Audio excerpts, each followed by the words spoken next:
إن المتقين في جنات ونعيم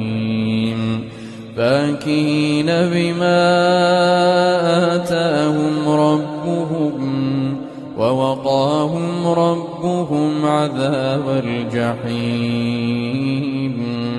كلوا واشربوا هنيئا